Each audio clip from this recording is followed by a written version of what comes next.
వరంగల్ బిడ్డగా ఒక సోదరుడిగా వరంగల్లో మాదిగల రాజకీయ స్థితిగతుల మీద మాట్లాడడానికి ప్రయత్నం చేస్తాను. కొద్దిగా అందులో వాస్తవమా కాదనే విషయం కూడా మీరు బేరీ చేసుకోవడానికి మీకు అవకాశం ఉంది.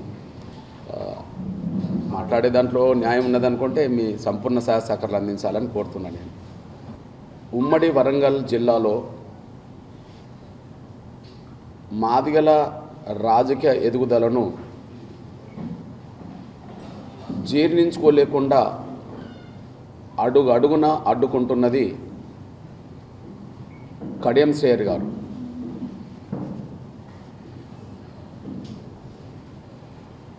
మరొకసారి విజ్ఞప్తి చేస్తున్నా, గుర్తు చేస్తున్నా, ఉమ్మడి వరంగల్ జిల్లాలో మాదిగల రాజకీయ ఎదుగుదలను జీర్ణించుకోలేకుండా అడుగు అడుగున అడ్డుకుంటున్నది కడియం శ్రేయర్ గారు. ఈ కడియం శ్రేయర్ గారే 40 ఏళ్లుగా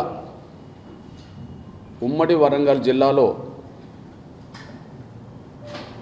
తను మాదిగానే నమ్మిస్తూ రాజకీయాలు చేస్తూ వచ్చాడు.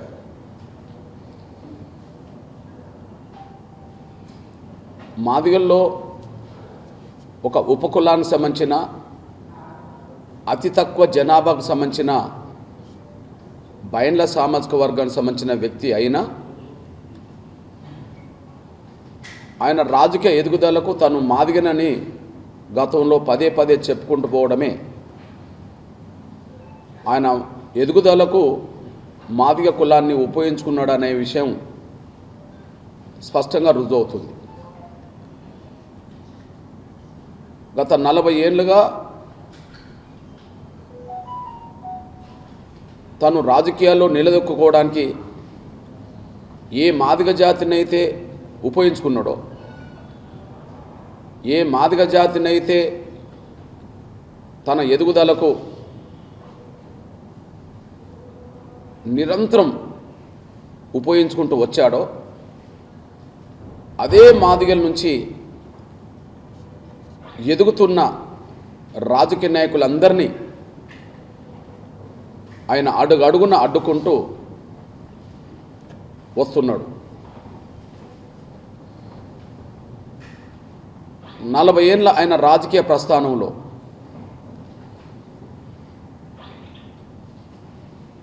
ఏ ఒక్క మాదిగ సామాజిక వర్గ వ్యక్తిని కూడా ఒక ఎమ్మెల్యే స్థాయికి తీసుకురాలేదు, ఆయన ప్రోత్సహించలేదు. 40 ఏళ్ళ ఆయన రాజకీయ జీవిత ప్రస్థానంలో తెలుగుదేశం మొదలుకొని ఇప్పుడున్న బీఆర్ఎస్ వరకు మంత్రి హోదా నుంచి మొదలుకుంటే ఉప ముఖ్యమంత్రి వరకు,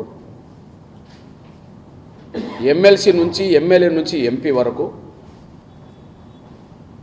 ఆయన ఎదగడంలో మాదిగలు సంపూర్ణ సహకారం అందించారు.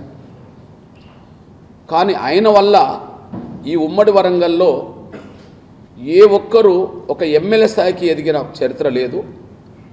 ఒక ఎమ్మెల్యే స్థాయికి ఎదగడానికి ఆయన ఏ ఒక్క మాదిగల్ని ప్రోత్సహించలేదు. నా వల్ల ఫలాని మాదిగైనా ఎదిగిండని ఆయన చెప్పడానికి అవకాశం లేదు. కానీ మాదిగల సహకారంతో ఆయన ఎదిగిండని చెప్పి ఆయనకు తెలుసు, సమాజానికి తెలుసు. ఈ నేపథ్యంలో ఆయన ఎవరిని ప్రోత్సహించలేదు, మాదిగల నుంచి ఆయన ఎవరికి సహకరించలేదు ఎదగడానికి.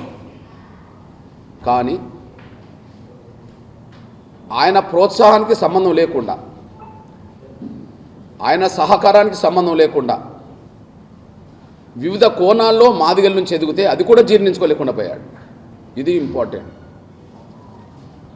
ఆయన ప్రోత్సాహంతో ఒక ఎమ్మెల్యే క్యాండిడేట్గా ఎవరు ఇక్కడ ఎదగలే. ఆయన సహకారంతో ఎవరు ఎమ్మెల్యేలు కాలే మాదిగల నుంచి. కానీ ఆయన సహకారం లేకపోయినా, ఆయన ప్రోత్సాహం లేకపోయినా ఆయన అండదండ లేకపోయినా మాదిగల నుంచి ఒక ముగ్గురు ఎదిగినట్టుగా ఇప్పుడు ఉంటే ఆ ముగ్గురి రాజకీయ జీవితానికి ఆ ముగ్గురు రాజకీయ జీవితం ఎదుగుదలకి అడ్డుకున్నది కడియం శ్రీహరి అనే విషయం రుజువు అవుతున్నది. ఎగ్జాంపుల్, కడియం శ్రీహరి గారు టీడీపీలో ఉన్నప్పుడు రాజన్ ఏం టీడీపీ కాదు, ఆయన ప్రోత్సాహంతో ఎదిగినోడు కాదు. కడియం శ్రీహరి గారు టీడీపీలో ఉన్నప్పుడు రాజన్న ఏమీ టీడీపీ కాదు, అంటే రాజన్న ఎదుగుదలకు కడియం శ్రీహరికి సంబంధం లేదు. రాజన్న ఎదగడానికి సమాజంలో ఒక గుర్తింపు రావడానికి మొట్టమొదటి కారణం ఎంఆర్పిఎస్. ఆయన ఉద్యమకారుడిగా ఎంఆర్పిఎస్ ఉద్యమం నుంచి ఎదిగినోడు. రాజకీయాలు ఆయన చేయాలనుకున్నప్పుడు కాంగ్రెస్లో చేరినోడు. ఇది మనం గమనించాల్సిన అవసరం ఉన్నది. ఒక ఉద్యమకారుడిగా ఆయన ఎంఆర్పిఎస్ ఎదిగినోడు. మాదిగ రిజర్వేషన్ పోరాట సమితికి తెలంగాణ ప్రాంతీయ కమిటీ ఉంటే కో కన్వీనర్ స్థాయికి ఎదిగినోడు. ఒకరోజు మేమిద్దరం బెల్లంపల్లి నుంచి వరంగల్ వస్తున్న మార్గ మధ్యలో ట్రైన్లో, అన్న ఎన్నికలు రాబోతున్నాయి కాబట్టి నేను రాజకీయంగా ఒక నిర్ణయం తీసుకుంటాను, కాంగ్రెస్లో చేరడానికి నాకు అవకాశం ఉన్నది, నేను చేరుతానంటే, ఉద్యమం నడిపే మేము నడపాలి కానీ ఎవరన్నా ఎదుగుతున్నప్పుడు వాళ్ళని ప్రోత్సహించాలని మేము గ్రీన్ సిగ్నల్ ఇచ్చాం. ఆ కోణంలో కాంగ్రెస్లో చేరాడు. మనం గమనిస్తే ఆయన రాజకీయ జీవితం కాంగ్రెస్ నుండి వచ్చిందే తప్ప కడియం శ్రీహరి ప్రోత్సహిస్తే వచ్చింది కాదనే విషయం మీరు దృష్టించుకోతున్నాను. కాలక్రమంలో ఈయన తెలంగాణ ఉద్యమంలో భాగంగా తెలంగాణ కోసం టీఆర్ఎస్లో చేరడం, తెలంగాణ వస్తుందని తెలిసి కడియం శ్రీహరి టీఆర్ఎస్లో చేరడం, కాంగ్రెస్ నుంచి ఒకరు, టీడీపీ నుంచి ఒకరు టీఆర్ఎస్లో చేరారు. ముందు టీఆర్ఎస్లో చేరింది మాదిగ సామాజిక వర్గం నుంచి రాజన్న కాబట్టి ఆయనకు ఎమ్మెల్యేగా అవకాశం మళ్ళా వచ్చేసింది. కాంగ్రెస్ టీడీపీలో ఇద్దరు పోటీ చేశారు వేరువేరుగా. కాంగ్రెస్ టీడీపీలో ఇద్దరు పోటీ చేశారు వేరువేరుగా. తెలంగాణ వచ్చిన వెంటనే డిప్యూటీ సీఎం హోదాకు రాజన్న ఎదిగిండు. అంటే తెలంగాణలో ఎంఆర్పిఎస్ ఉద్యమ నేపథ్యం నుంచి ఎదిగిన మా రాజన్న తెలంగాణ ప్రభుత్వంలో రెండో స్థానానికి ఎదగడం అనేది ఒక మాదిగ ఉద్యమకారులుగా మేము గర్వపడతాం. ఎంఆర్పిఎస్ నుంచి ఎదిగిన తమ్ముడు, ఎంఆర్పిఎస్ నుంచి ఎదిగిన నాయకుడిగా ఒక డిప్యూటీ సీఎం డిప్యూటీ సీఎం రావడానికి మేము గర్వపడతాం. ఇక్కడ మీ దృష్టికి తీసుకొచ్చేది ఏంటంటే, రాజన్న డిప్యూటీ సీఎంగా ఉన్న సమయంలోనే కడియం శ్రీహరి గారు వరంగల్ పార్లమెంటు మెంబర్. కడియం శ్రీహరి గారు పార్లమెంటు మెంబర్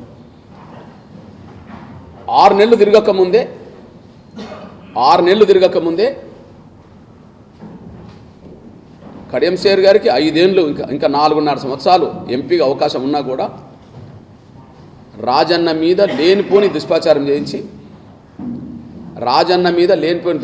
చేయించి ఆయన బర్తరఫ్ కారకుడైన వాళ్ళలో కడియం శ్రీహరే ఉన్నాడు. బర్తరఫ్ చేసేటప్పుడు కేసీఆర్ గారు ఆనాడు ఈనాడు బర్తరఫ్కు కారణాలు కూడా ఇంతవరకు చెప్పలే. ఇగో బర్తరఫ్ చేయడానికి ఇంకో కారణాలు ఇవి చెప్పలే. అసలు బర్తరఫ్ చేయడానికే కారణాలు బలంగా ఉంటే అసలు రాజన్నకు ఎమ్మెల్యే టికెట్ కూడా ఇవ్వాల్సిన అవసరం లేదు, అంతే కదా. బర్తరఫ్ చేయడానికి కారణాలు బలంగా ఉంటే అదే పార్టీలో ఎమ్మెల్యే టికెట్ ఎందుకు అర్హుడు అవుతాడు? అంటే కారణాలు చూపించడానికి కేసీఆర్ దగ్గర లేవు, కానీ చేసిన దుష్ప్రచారం ఎవరు చేసిండ్రో అందరికీ తెలుసు. చేయించిండ్రో ఆ డిప్యూటీ సీఎం పదవిని కడియం శ్రీహరి తీసుకున్నాడు. అంటే రాజన్నను డిప్యూటీ సీఎం స్థాయి తొలగించడానికి కారకులు ఎవరంటే తర్వాత తీసుకున్నది ఎవరు? మరిగా కడియం శ్రీహరి. అంటే కడియంసేరి ఎదుగుదలకు రాజన్న ఎదుగుదలకు కడియంసేరి సహకారం లేదు, కానీ రాజన్న ఎదుగుదలను అడ్డుకున్నది మాత్రం కడియంసేరి అనే విషయం స్పష్టంగా రుజువు అయిపోయింది. అంటే ఎంపీగా ఉండి డిప్యూటీ సీఎం పదవి మీద కన్నేశాడు. ఇంకా 4.5 సంవత్సరాలు ఉన్నా కూడా డిప్యూటీ సీఎం పదవి మీద కన్నేశాడు. కాబట్టి డిప్యూటీ సీఎం అనే రెండో స్థానానికి ఎదగడం కోసం అప్పటికే ఎదిగిన మాదిగ సామాజిక వర్గం సంబంధించిన రాజన్నను బలిపశువు చేయించాడు. ఆయన అవకాశం లాక్కున్నాడు. ఇది చాలు. అంటే కడియంసేరి సహకారంతో ఏ ఒక్క నాయకుడు మాదిగల నుంచి ఎదగలేదు. కానీ ఎంఆర్పిఎస్ ఉద్యమం నుంచి ఎదిగిన నాయకుడు రాష్ట్రంలో రెండో స్థానానికి ఎదిగితే దాన్ని జీర్ణించుకోలేకుండా దుష్ప్రచారం చేయించి ఆయనకు ఎంపీగా ఉన్న సమయంలో కూడా ఆయన డిప్యూటీ సీఎం పదవి లాక్కున్న చరిత్ర కడియంసేరికి ఉన్నది. రెండోది మనందరికీ తెలుసు.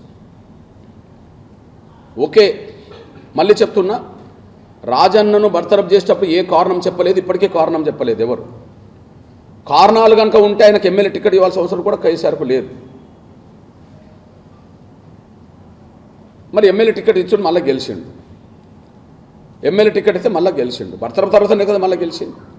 ఓకే, మరి ఎమ్మెల్యే కొనసాగుతున్న సమయంలో కడియంసేరి ఎమ్మెల్సీగా ఉన్నాడు.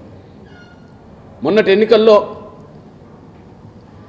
డిప్యూటీ సీఎం పదవినే కాకుండా ఎమ్మెల్యేని కూడా అడ్డుకోవాలని ప్రయత్నం చేశాడు.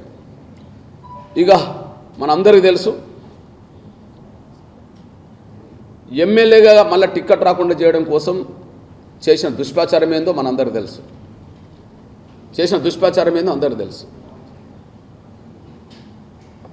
ఆ ప్రచారం జరిగిన తర్వాత, ఆ ప్రచారం జరుగుతున్న సమయంలో కడియంసేరి గారు శాసనమండలి సభ్యుడు, ఎమ్మెల్సీ.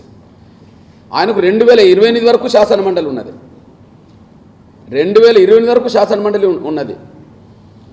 కానీ శాసనమండలి ఉండంగానే మళ్ళీ ఆయన మీద దుష్ప్రచారం చేయించి ఆయనకు టిక్కెట్ నిరాకరించే పరిస్థితి తీసుకొచ్చాడు. మరి రాజన్న టిక్కెట్ మరి ఎవరు తీసుకున్నారు అని అంటే మళ్ళీ కడియంసేరి తీసుకున్నాడు. ఇక్కడ మనం అర్థం చేసుకుంటే ఆయన సహకారంతో రాజన్న ఎదగలేదు, కానీ ఎంఆర్పిఎస్ ఉద్యమ నేపథ్యం నుంచి ఒక డిప్యూటీ స్థాయికి ఎదగడం కూడా కడియంసేరి జీర్ణించుకోలేకపోయిండని, ఎంపీగా ఉండి కూడా కడియంసేరి డిప్యూటీ సీఎం మీద కన్నేసిండని పదవి మీద ఆయనను తొలగించడానికి కుట్ర చేసి ఈయన తీసుకున్నాడు అనేసి మొదటి రోజు అవుతే, రెండోది ఆయన ఎమ్మెల్యే కూడా టిక్కెట్ రాకుండా చేసి ఆ ఎమ్మెల్యే టికెట్ కూడా ఈయనే తీసుకోవడం అనేది ఇది రెండో సాక్ష్యం అనేసి కూడా స్పష్టంగా రుజువుతుంది. అంటే మాదిగల పేరుతోనే ఎదిగిన నాయకుడు, మాదిగ కాకపోయినా మాదిగలు సహకరించారు. కానీ నిజమైన మాదిగ కమ్యూనిటీ నుంచి ఎదిగిన నాయకులను మాత్రం ఆయన ఎదగకుండా అడుగడుగున అడ్డు తగిలిండు. ఆ ఎదిగిన అవకాశాన్ని ఈయనే కొల్లగొట్టిండు అనడానికి రాజన్న ఉదంతం బలంగా సాక్ష్యంగా నిలబడ్డదనేసి కూడా మీ దృష్టికొస్తున్నాయి. అదే సమయంలో ఆరూరు రమేష్ ఎదిగింది కడియంసేరి సహకారంతో కాదు. ఆరూరు రమేష్ ఒక కాంట్రాక్టర్గా జీవితం మొదలుపెట్టి ప్రజారాజ్యం నుంచి రాజకీయాల్లో ఎంటర్ అయిన వ్యక్తి. అనే విషయం మనందరికీ తెలుసు. కడియంసేరి గారి టీడీపీలో ఉన్నప్పుడు ఈయన ప్రజారాజ్యంలో ఉన్నాడు. ప్రజారాజ్యంకి టీడీపీకి ఏమైనా పొత్తున్నదంటే లేదు. మరి ఆరూరు రమేష్ ప్రజారాజ్యంలో పోటీ చేసి తర్వాత మన టీఆర్ఎస్లో చేరాడు. ఆయన టీఆర్ఎస్లో చేరి ఎమ్మెల్యే నాటికి ఈయన టీఆర్ఎస్లో లేడు. అంటే ఆయన కుటుంబ నేపథ్యం ఒక కాంట్రాక్టర్గా మొదలుపెట్టి రాజకీయాలకు వస్తున్నప్పుడు ప్రజారాజ్యంలోకి ఎంటర్ అయ్యి తర్వాత ఉద్యమం ఉధృత రూపం దాల్చిన సమయంలో టీఆర్ఎస్లోకి వచ్చి ఒక ఎమ్మెల్యే కాగలిగాడు. అంటే రాజన్న మన రమేష్ ఎదుగుదలకి ఏమైనా కారకుడా, ఏమైనా సహకరించిండంటే అక్కడ లేడు. కానీ మొన్న అదే ఆరూరు రమేష్ వర్ధన్నపేటలో కొంత ఓడిపోవడానికి కడియంసేరితో పాటు ఇంకో కొంతమంది దొరలు చేసిన కుట్రలు కూడా ఉన్నాయి. కడియంసేరి సొంత నియోజకవర్గం వర్ధన్నపేట, ఆయన సొంత గ్రామం పర్వతగిరి. అట్లాంటి చోట్ల ఆయన అనుచరులు అనబడుతున్న వాళ్ళు, ఆయనకు ఓట్లేసినామని చెప్పుకుంటున్న వాళ్ళు కూడా ఈసారి ఆరూరు రమేష్కి వేయలేదు. దానికి కారణం ఏంటంటే ఆరూరు రమేష్ ఈసారి మళ్ళీ అక్కడ గెలిస్తే ఆరు రమేష్ ఇక్కడ గెలిస్తే తెలంగాణలో బీఆర్ఎస్ గవర్నమెంట్ వస్తే ఖచ్చితంగా ఉమ్మడి వరంగల్ జిల్లా నుంచి ఆరు రమేష్కి మంత్రివర్గంలో చోటు ఉంటుందనే ఒక ఆలోచన ప్రచారం జరిగింది. కారణం ఏంటంటే రెండోసారి గెలిచినప్పుడు 1,00,000 ఓట్ల మెజార్టీకి పైగా 1,00,000కు పైగా ఓట్ల మెజార్టీతో మన హరీష్ రావు గారు గెలిస్తే 1,00,000కు 102 ఓట్లు తక్కువ, అంటే 1,00,000 ఓట్లతోటి ఆరు రమేష్ గెలిచాడు. అంటే రెండో స్థానం ఉన్నా టీఆర్ఎస్లో 10 మంది ఎమ్మెల్యేలు ఉన్నా కేసీఆర్ గారు మాదిగలకు ఒక అవకాశం ఇవ్వలేదు, మంత్రివర్గంలో మాదిగలకు చోటు ఇవ్వలేదు. ఇట్లాంటి నేపథ్యంలో ఈసారి మాదిగల నుంచి అసంతృప్తి బలంగా వస్తుందనే విషయం తెలుసుకున్న వాళ్ళు చాలామంది కేసీఆర్ కుటుంబ సభ్యులు కూడా ఈసారి రమేష్కి అవకాశం మంత్రివర్గంలో ఉంటుందని చెప్పి ఒక మాట చెప్పేశారు. బహుశా ఆ మాట కూడా లీక్ అయి ఉంటుంది. కాబట్టి ఎమ్మెల్యేగా వర్ధన్నపేటలో, ఎమ్మెల్యేగా గన్పూర్లో రాజన్నకు టికెట్ రాకుండా చేసి తను తీసుకొని గెలిస్తే మళ్ళీ ఉమ్మడి వరంగల్ జిల్లా నుంచి మళ్ళీ తనే మంత్రి కావాలని అనుకున్న కడియం శ్రీహరి గారు వర్ధన్నపేటలో రమేష్ గెలిస్తే అవకాశం తనకు రాదని, ఎందుకంటే డిప్యూటీ సీఎం దాకా చేశాడు కాబట్టి, రెండోసారి 1,00,000 మెజార్టీతో గెలిచినా కూడా మనం ఇవ్వలేదు కాబట్టి రమేష్కి ఇవ్వాలనే ఆలోచన పెరుగుతున్న సమయంలో రమేష్ గెలిస్తే ఖచ్చితంగా నాకు అవకాశం రాదని భావించుకున్న కడియం శ్రీహరి గారు ఆయన ఓటమిలో ఈయన కూడా భాగస్వామ్యుడు, కొంతమంది దొరలు కూడా జీర్ణించుకోలేకుండా భాగస్వామ్యుడు. ఆయన ఓటమిలో ఆరూరు రమేష్ ఓటమిలో కడియం శ్రీహరి భాగస్వామ్యుడు, అదే సమయంలో కొంతమంది దొరలు కూడా భాగస్వామ్యుడు, దొరలు కూడా అదే వర్తిస్తుంది. అంటే ఇక్కడ చెప్పదలుచుకుంది ఏంటంటే ఉమ్మడి వరంగల్ జిల్లా నుంచి రాజకీయ ఆధిపత్యాన్ని ప్రదర్శిస్తున్నది దళిత వర్గాల నుంచి కడియం శ్రీహరి నేపథ్యం చూస్తే మాదిగని పేరు చెప్పుకొని ఎదిగాడు. కానీ ఆయన వల్ల 40 ఏళ్లలో ఒక్క మాదిగ అభ్యర్థి కూడా ఆయన టికెట్ ఇప్పించలేదు. ఏ మాదిగ నాయకుడిని కూడా ఒక ఎమ్మెల్యే స్థాయికి ఆయన తీసుకురాలేదు. కానీ ఆయనకు సంబంధం లేకుండా ఎదిగిందే రాజన్న, ఆయనకు సంబంధం లేకుండా ఎదిగిందే ఆరూరు రమేష్. ఇకపోతే ఇప్పుడు మళ్ళీ చూడండి, ఎవరి అవకాశాలు ఎవరు కొల్లగొడుతున్నారు అనడానికి, ఎవరికి దక్కాల్సిన అవకాశాలు ఎవరు కొల్లగొడుతున్నారు అనడానికి వరంగల్ పార్లమెంటు సాక్ష్యం. ఇప్పుడు వరంగల్ పార్లమెంటు అభ్యర్థిగా, వరంగల్ పార్లమెంటు మెంబర్గా తమ్ముడు దయాకర్, ఇంటి పేరు పస్నూరి దయాకర్ ఎదుగుదలకు ఏమన్నా కడియం శ్రీహరికి సంబంధం ఉంటుందా? కడియం శ్రీహరి ప్రోత్సహించిండా? పస్నూరి దయాకర్ టీఆర్ఎస్లో చేరడానికంటే ముందు వరంగల్ పట్టణానికి ఎంఆర్పిఎస్ అధ్యక్షుడు అతను. పస్నూరి దయాకర్ టీఆర్ఎస్లో చేరకముందు ఒక కార్యకర్తగా టీఆర్ఎస్ ఉద్యమంలో భాగస్వామి కాకముందు అది వరంగల్ పట్టణానికి ఎంఆర్పిఎస్ అధ్యక్షుడు అతను. ఎంఆర్పిఎస్ టౌన్ అధ్యక్షుడిగా ఉండి టీఆర్ఎస్ ఉద్యమం ముందుకు వచ్చిన సమయంలో టీఆర్ఎస్లో పనిచేసాడు, అక్కడి నుంచి ఎదిగాడు.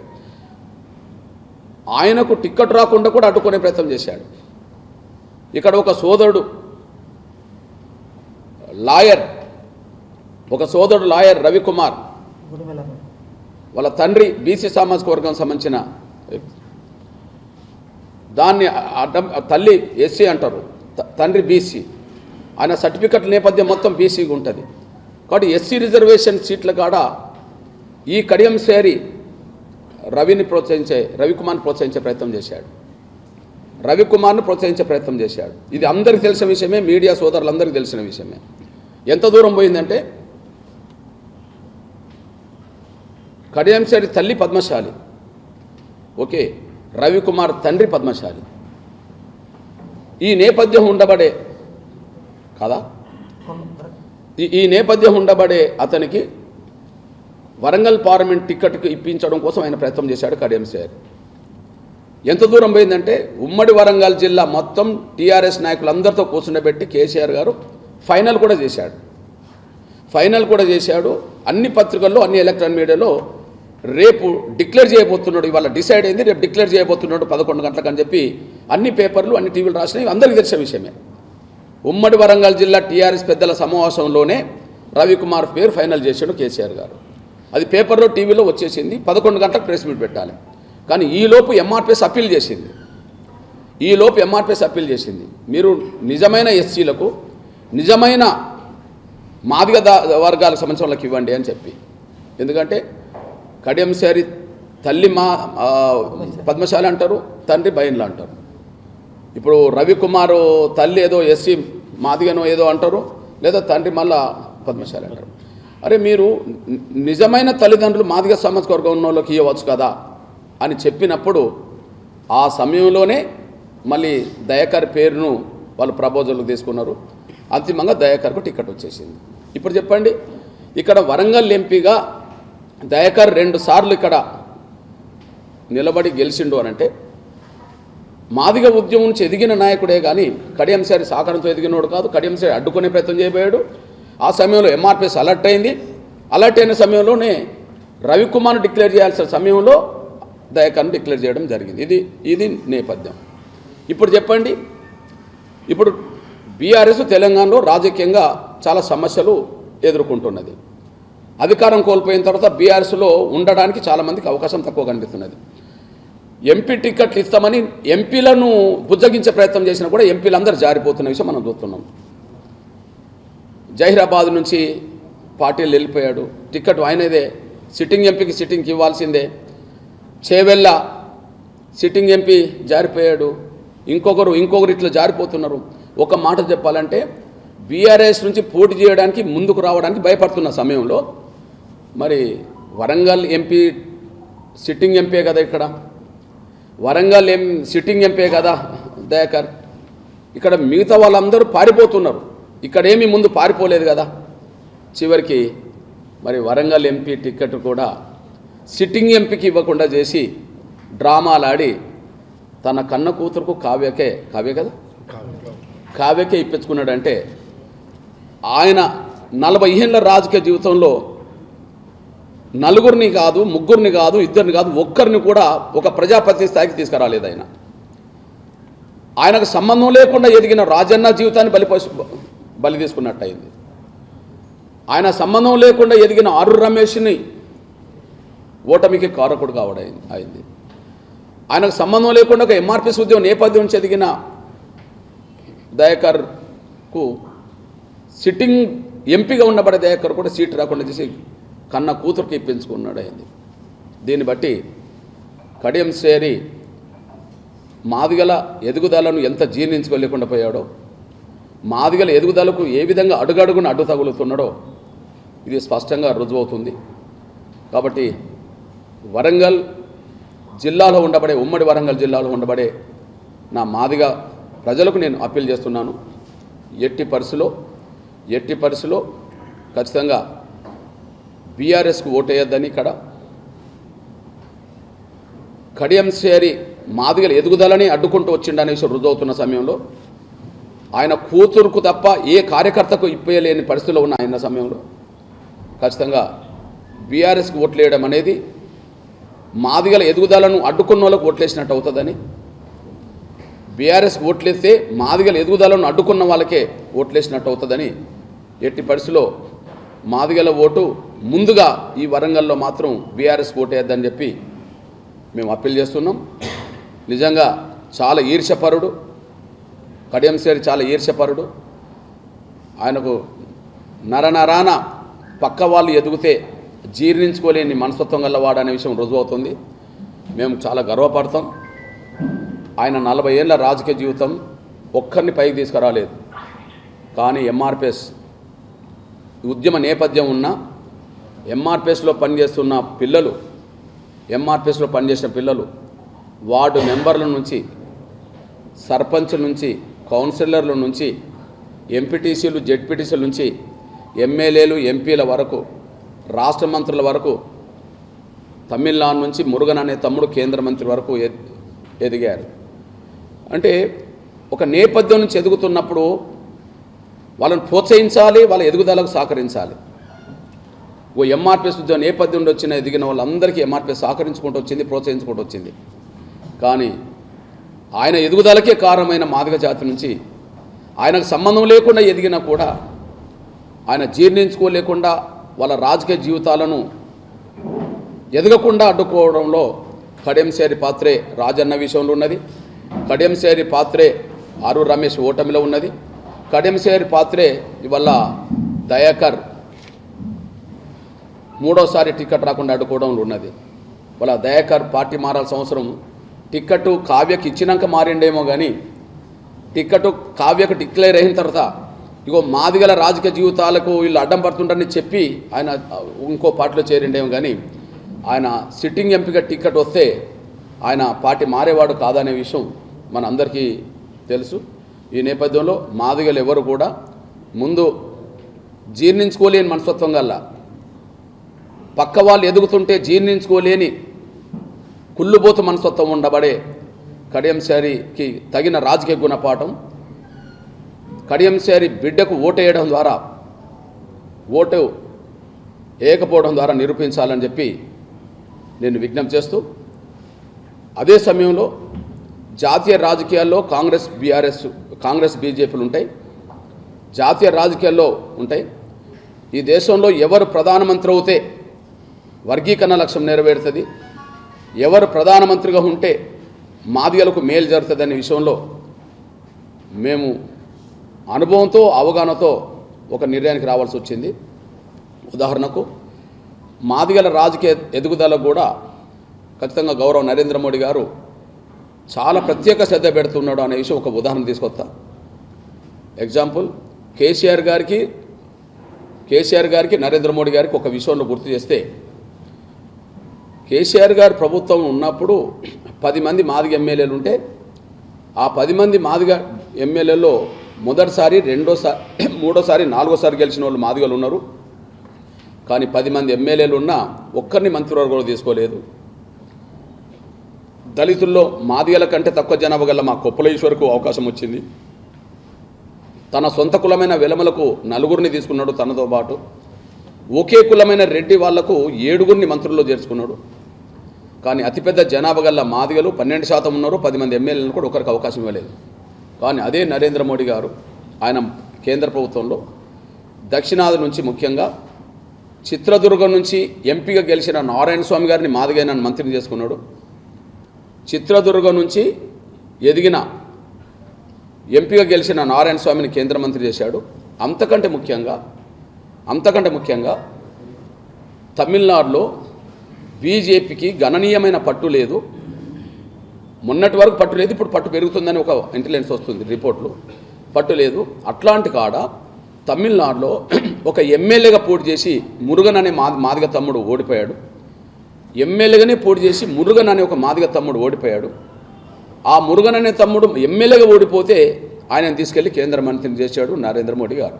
ఇప్పుడు చెప్పండి, కేసీఆర్కు తన పార్టీలో మాదిగలు 10 మంది ఎమ్మెల్యేలు ఉన్నా ఒక్కరిని చేయలేదు. కానీ ఒక ఎమ్మెల్యేగా ఓడిపోయిన తమ్ముడిని తీసుకెళ్లి కేంద్ర మంత్రి చేశాడు. ఆయన మధ్యప్రదేశ్ నుంచి రాజ్యసభ ఇచ్చాడు. ఇంకా మరో పక్క రాష్ట్రం నుంచి మళ్ళీ రెండోసారి రాజ్యసభ ఇచ్చాడు. మా ఎదుగుదలకు ఆయన ఎంత సూక్ష్మ స్థాయిలో ఉంటే ఒక ఎమ్మెల్యేగా ఓడిపోయిన తమ్ముడిని తీసుకెళ్ళి కేంద్ర మంత్రి చేస్తాడు అర్థం చేసుకోండి. మా మీద ఎంత కక్ష ఉంటే 10 మంది ఎమ్మెల్యేలు ఉన్నా ఒక మంత్రిని చేయలేదు కేసీఆర్ అనే విషయం కూడా రుజువు అవుతుంది. ఈ నేపథ్యంలో ఖచ్చితంగా మేము గౌరవ నరేంద్ర మోడీ గారి ద్వారానే మా వర్గీకరణ లక్ష్యం నెరవేరుతుందనే ఒక విశ్వాసంతో ఉన్నాం. ఆయన చొరవతోటే మాదిగల ప్రాతినిధ్యం పెరుగుతుందని మేము భావిస్తున్నాం. ఎగ్జాంపుల్, ఇప్పుడు 3లో లోక్సభ సీట్లలో 3లో 2 మాలలకే కాంగ్రెస్ ఇచ్చింది, 2 ఒక బైన్లా అండ్ ఒక మాలకు బీఆర్ఎస్ ఇచ్చింది. ఇంకా ఒకటి మాదిగలకు డిక్లేర్ చేస్తుందేమో. అంటే 3లో మాకు మా జనాభా పరంగా తెలంగాణలో 75% మాదిగలు ఎస్సీలో, 3లో మాకు 2 రావాలి న్యాయబద్ధంగా. మేము 3 కూడా కోరుకోలేదు. 3లో 2 రావాల్సిన చోట మాకు కాంగ్రెస్ అయినా ఒకటే, బీఆర్ఎస్ అయినా ఒకటే అనే విషయం అర్థమవుతుంది. అంటే మాదిగల జనాభాకు అనుగుణంగా కూడా వాళ్ళు ఇవ్వట్లేదనే విషయం రుజువు అవుతుంది. కానీ బీజేపీ ఆ స్థానంలో 2 ఇస్తుందనే విషయం కూడా మేము భావిస్తున్నాం. ఇప్పటికే నాగర్ కర్నూలు డిక్లేర్ అయింది. వరంగల్ కూడా ఆ కోణంలో మాదిగ కోణంలోనే డిక్లేర్ అవుతుందని చెప్పి మేము ఆశిస్తున్నాం. ఇక్కడ మా రాజకీయ ఎదుగుదల నరేంద్ర మోడీ గారి ప్రభుత్వమే, ముఖ్యంగా బీజేపీలోనే ఉన్నదనే విషయం స్పష్టంగా రుజువు అవుతుంది. అట్లనే దేశ రాజకీయాల్లో ఈ దేశంలో ఎవరు మళ్ళీ ప్రధానమంత్రి అవుతే మా సమస్య పరిష్కారం అవుతుంది, ఎవరు మా సమస్య పరిష్కారానికి అవకాశం ఏంటంటే అక్కడ కాంగ్రెస్లో అటు మల్లికార్జున ఖర్గే గారు ఉన్నారు, అదే సమయంలో రాహుల్ గాంధీ గారు ఉన్నారు. అంటే కాంగ్రెస్ పార్టీ ఇండియా కూటమి అధికారం వస్తుందని వాళ్ళు అనుకుంటే ఆ అధికారంలో కూర్చునే వాళ్ళకు ఇద్దరి మధ్యలో ఉంటుంది. ఒకరు మల్లికార్జున్ ఖర్గే, రెండు రాహుల్ గాంధీ గారు. మల్లికార్జున్ ఖర్గే గారు కూడా కర్ణాటకలో మాలా సామాజిక వర్గం సంబంధించిన వ్యక్తి. అక్కడ మా ఎంఆర్పిఎస్ వర్గీకరణ ఉద్యమాన్ని అడుగడుగును అడ్డుకుంటున్న వ్యక్తి అతను. కాబట్టి ఎస్సీ వర్గీకరణకు వ్యతిరేకం కాబట్టి ఆయన ప్రధానమంత్రి అయినా కూడా మాకు మేలు కంటే కీడే జరుగుతుంది. రాహుల్ గాంధీ గారి చుట్టూ అంతా మాల క్యాంపే ఉన్నది. రాహుల్ గాంధీ గారి చుట్టంతా మాల క్యాంపే ఉన్నది కాబట్టి మా వర్గీకరణకు సహకరించారనే విషయం కూడా గత ప్రభుత్వంలో తేలిపోయింది. 2004-2014 మధ్యలో ప్రభుత్వం వాళ్ళదే. ఎస్సీ వర్గీకరణ సమస్య కేంద్రం దృష్టికి వచ్చింది అప్పుడే. కానీ వాళ్ళ ఒత్తిడికే, మాలల ఒత్తిడికే వర్గీకరణ చేయలేదు. 10 ఏళ్ల ప్రతిపక్షంలో కూడా ఒక మాట మాకు అనుకూలంగా మాట్లాడలేదు. అధికారంలో 10 ఏళ్ళుండి వర్గీకరణ చేయలేదు, ప్రతిపక్షంలో 10 ఏళ్ళుండి ఒక మాట మాట్లాడలేదు. కాబట్టి అక్కడ కాంగ్రెస్ అధికారంకి వస్తే ఎవరు ప్రధానమంత్రులైనా కూడా మాకు నష్టమే తప్ప మాకు మేలు జరగదు. మరొకసారి గౌరవ నరేంద్ర మోడీ గారు ప్రధానమంత్రి అవుతేనే మాదిగల భవిష్యత్తు, దేశ భవిష్యత్తు కూడా ఉంటుందనే విషయం కూడా మేము భావిస్తూ ఖచ్చితంగా రాబోయే ఎన్నికల్లో బీజేపీకే మా సంపూర్ణ సహకారం అందిస్తాం, బీజేపీకే మా మద్దతు ఇస్తాం. మద్దతు సహకారమే కాదు, గెలుపు కోసం అహర్నిశలు మేము శ్రమిస్తాం. మా శక్తి మేరకు, మా ఉన్న శక్తి మేరకు బీజేపీకే ఓట్లేమని చెప్పి మాదిగలకే కాదు, దేశ గౌరవం నిలబడాలంటే, దేశ అభివృద్ధి కావాలంటే, ఇతర దేశాల ముందు భారతదేశం ఎప్పుడు తలెత్తుకొని నిలవాలంటే ఖచ్చితంగా గౌరవ నరేంద్ర మోడీ గారికి మళ్ళొకసారి అవకాశం ఇస్తేనే అది సాధ్యమవుతుందనే విషయం కూడా మేము భావిస్తూ గౌరవ నరేంద్ర మోడీ గారిని మరొకసారి ప్రధానమంత్రి చూడడం కోసం, బీజేపీ గెలుపు కోసం మా వంతు సర్వశక్తులు ఒడుతామనే విషయం కూడా గుర్తు చేస్తున్నాం. ఎందుకంటే ఒక విషయం ఏంటంటే, ఇప్పుడు మా దయాకర్ మా సోదరుడే, ఇక్కడ నుంచి ఎదిగిన తమ్ముడే. ఒకవేళ మావాడు గెలిచిండు అనుకుందాం, ఎవరిని ప్రధానమంత్రి చేయమని ఓటేస్తాడు? ఖర్గేని ప్రధానమంత్రి చేయమని ఓటేస్తాడు. దళితుడు ప్రధానమంత్రి కావాలనుకుంటే ఆయనకు ఓటేస్తాడు. ఆ ఖర్గే మాకు ఆ కర్ణాటకలో వర్గీకరణకు వ్యతిరేకం కదా, నంబర్ 1. ఇక వర్గీకరణ మేము వదులుకోవాల్సిందే కదా. నంబర్ 2, రాహుల్ గాంధీ గారికి కావాలని ఓటేసేటోళ్ళు కాంగ్రెస్లో మళ్ళీ ఉంటారు అనుకుందాం. రాహుల్ గాంధీ గారు కూడా మాకు అనుకూలం కాదు కదా. ఇది రికార్డు, చరిత్ర రికార్డు. కొత్తగా మేము చెప్పేది ఉన్నది, రాహుల్ గాంధీ గారు మాకు అనుకూలం కాదు, మల్లికార్జున్ ఖర్గే ఓపెన్గానే మాకు వ్యతిరేకం. కాబట్టి ఈయన గెలవడం వల్ల మాకు వచ్చేదే ఉన్నది. బీజేపీ గెలిస్తే నరేంద్ర మోడీ గారే ప్రధానమంత్రి కదా. నవంబర్ 11వ తారీఖు నాడు విశ్వరూప మహాసభ హైదరాబాద్ వచ్చి హామీ ఇచ్చింది ఆయనే కదా. హామీని నిలబెట్టుకునే వైపు ఆయన కార్యక్రమాలు జరుగుతున్నాయి కదా. కార్యాచరణ మొదలైంది కదా. కమిటీ డిక్లేర్ అయింది కదా. సుప్రీంకోర్టులో విచారణ జరిగింది కదా. సుప్రీంకోర్టులో కేంద్ర ప్రభుత్వం వర్గీకరణకు అనుకూలంగా వాదించింది కదా. జడ్జిమెంట్ రిజర్వ్డ్గా ఉన్నది కదా. జడ్జిమెంట్ ఎప్పుడైనా రావచ్చు. కాబట్టి భవిష్యత్తు పరిణామాల రీత్యా చూసుకున్న గౌరవ నరేంద్ర మోడీ గారు ప్రధానమంత్రి ఉండడం వల్లనే మా అభివృద్ధి, దేశ అభివృద్ధి, మా గౌరవం, దేశ గౌరవం కూడా నిలబడతారని మేము భావిస్తున్నాం. పెద్దపల్లి కాదు, అందరికీ తెలుసు వరంగల్ నుంచే పోటీ చేయాలని ప్రతిపాదనలు కొంత ఉన్నమాట వాస్తవం. కాదు అంటే మీకు ఆ సమాచారం ఉండదు. వరంగల్ మన సొంత జిల్లా కదా బ్రదర్. కాబట్టి వరంగల్ నుంచి నిలబడితే బాగుంటుందని చెప్పి బీజేపీలో ఉండబడే శ్రేణుల నుంచి మొదలుకుంటే దేశంలో అత్యున్నత స్థాయిలో ఉన్న నాయకుల వరకు వాళ్ళ అభిప్రాయం ఉన్నది. అభిప్రాయం అక్కడక్కడ బయటపడ్డది. కానీ నా టార్గెట్ కేటగరైజేషన్ సంపూర్ణంగా పూర్తి అయ్యేంత వరకు నేను ఎలాంటి చట్టసభలకు వెళ్లకుండానే నేను ఉద్యమకారుడిగానే ఉండే దాన్ని సాధించాలనేది మా టార్గెట్. పోయినోళ్ళు మాట్లాడతారని ఆశిస్తాం. ఎవరు పోయినా పోయినోళ్ళు మాట్లాడాలని కోరుకుంటాం. 100 రోజులు అనే మాట ఒకరిద్దరు అన్నమాట నిజమే, కానీ గౌరవ నరేంద్ర మోడీ గారు 100 రోజుల్లోనే తను అనుకున్న నిర్ణయానికి వైపు దూసుకెళ్ళాడు. ఎగ్జాంపుల్, నవంబర్ 11వ తారీఖు నాడు వేదిక మీదకి వచ్చాడు కదా. ఫిబ్రవరి 8 లోపు సుప్రీంకోర్టులో విచారణ ముగిసింది. అంటే కమిటీ ఏర్పాటు చేస్తామన్నాడు, ఏర్పాటు చేశాడు. అదే సమయంలో సుప్రీంకోర్టులో విచారణ లేట్ కాకుండా ప్రారంభించేటట్టుగా సహకరిస్తా అన్నాడు. సుప్రీంకోర్టులో ఎస్సీ వర్గీకరణకు అనుకూలంగా కేంద్రం వాదిస్తుందని చెప్పేశాడు. ఇప్పుడు కమిటీ పడ్డది, సుప్రీంకోర్టులో విచారణ జరిగింది. ఆ విచారణలో సుప్రీంకోర్టుకు కేంద్రం చెప్పేసింది. ఇక మిగిలిన జడ్జిమెంటే కదా. కాబట్టి 100 రోజులు ఎవరో అన్నారు కానీ నరేంద్ర మోడీ గారు అనలే. కానీ ఆయన వచ్చిన 100 రోజుల్లో మాత్రం అనుకున్న వైపు ముందుకు సాగిందని మేము అనుకుంటున్నాం. జడ్జిమెంట్